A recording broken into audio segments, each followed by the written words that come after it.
Apa hadisnya? Ada. Ya. Yata'aqabuna fikum malaikatun bil-lail wa malaikatun bin-nahar fayajtami'una fi salati subhi wa salati al-'asri fasa'adu ila Allah subhanahu wa ta'ala. Kalian itu akan diawasi, dicatat amalan oleh para malaikat. Maka malaikat siang dan malam berkumpul di waktu fajar dan asar. Maka mereka naik kepada Allah subhanahu wa ta'ala. Fayaqulu Allah ta'ala, ya, maka Allah bertanya kepada malaikat-malaikat itu. Allah maha tahu, jadi nggak nanya pun udah tahu, nggak nanya pun udah tahu. Cuma untuk memastikan tugas ditunaikan dengan sempurna dan menunjukkan kepada hamba malaikat tidak akan mungkin menyalahi perintah. Quran surat 66 ayat ke-6, la ya'sunallaha ma amarahum wa yaf'aluna ma yu'marun. Kadang-kadang ada berita disampaikan itu bukan karena Allah nggak tahu, tapi untuk membuktikan kepada hamba, nih ciptaan saya nggak akan keliru. Jelas. Kata Allah, bagaimana keadaan hambaku ketika engkau tinggalkan? Kata malaikat, taraktuhu musalliya, saya tinggalkan dia dalam keadaan sholat kalau sedang sholat. Taraktuhu naima, saya tinggalkan dia dalam keadaan tidur kalau sedang tidur. Bayangkan teman-teman, subuh, Allahu Akbar, Allahu Akbar, Anda sedang zikir di masjid, bersiap sholat, malaikat naik menyampaikan kepada Allah. Allah katakan, bagaimana hambaku si fulan si Angga sedang apa? Sedang berzikir kepadamu ya Allah. Masya Allah. Bagaimana zikirnya? Sambil tidur ya Allah. Tidur. Zikir. Bagaimana keadaan hambaku si Hakam? Sedang sholat ya Allah. Tinggalkan. Yang paling bahaya ketika sedang bermaksiat. Bagaimana keadaan hambaku ketika aku tinggalkan? Ketika engkau tinggalkan, ya Allah, dia sedang bermaksiat. Allahu Akbar. Anda bayangin aja lah, Anda aja disampaikan laporan pegawai menyampaikan kepada Anda, bos, maaf, saat kamu tinggalkan dia sedang dalam keadaan apa? Waduh Pak, dia sedang ngambilin aset perusahaan Pak. Pelan-pelan dia masukin tuh gini. Perasaan Anda bagaimana? Pecat dia besok.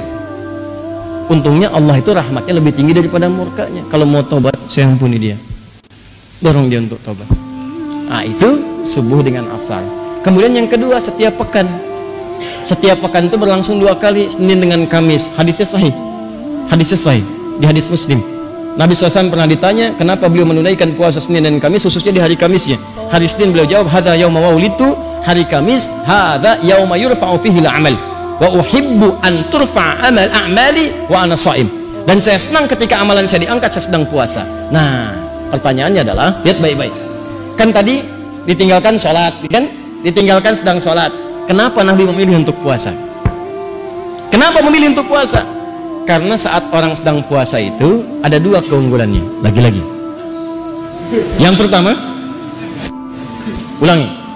Kalau orang cuma sholat saja, maka berhenti di situ.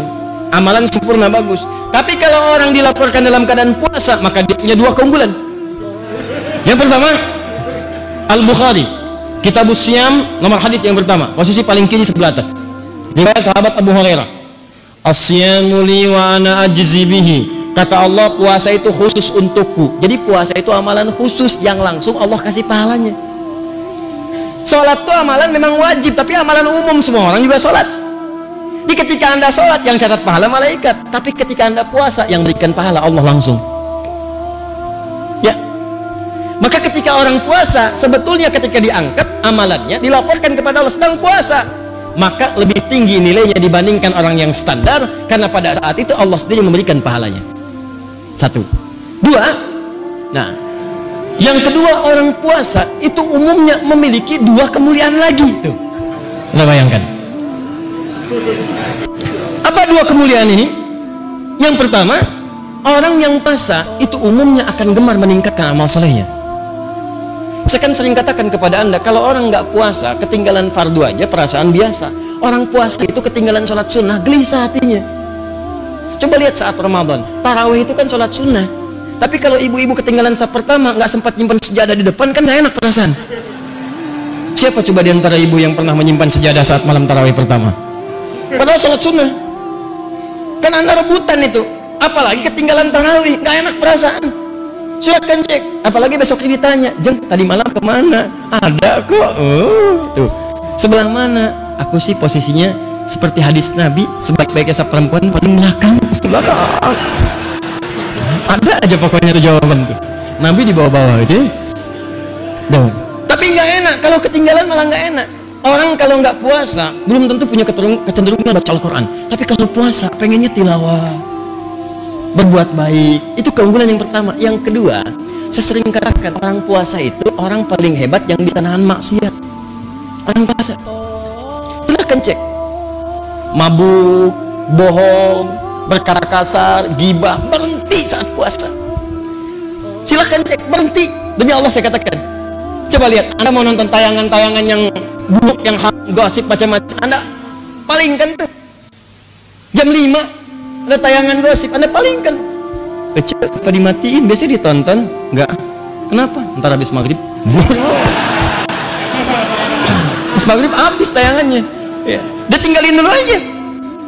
Ya. Kenapa? Nggak mau dia batal puasanya. Maka orang puasa itu kemuliaan pertamanya meningkat ibadahnya, kemuliaan keduanya maksiatnya bisa dia tekan.